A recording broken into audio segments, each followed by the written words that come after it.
Welcome back to another technical video. Today we're going to be going through your question, answering it, and hopefully finding that solution for you.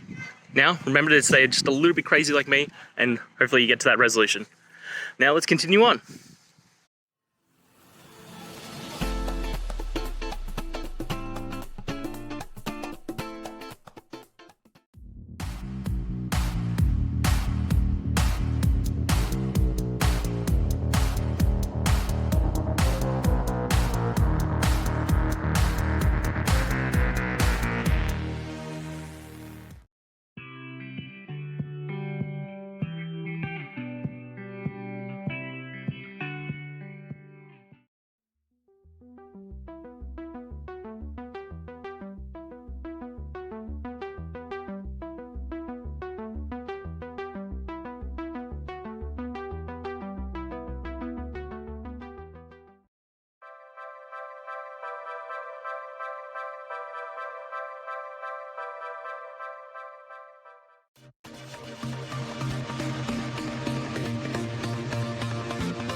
And that's it.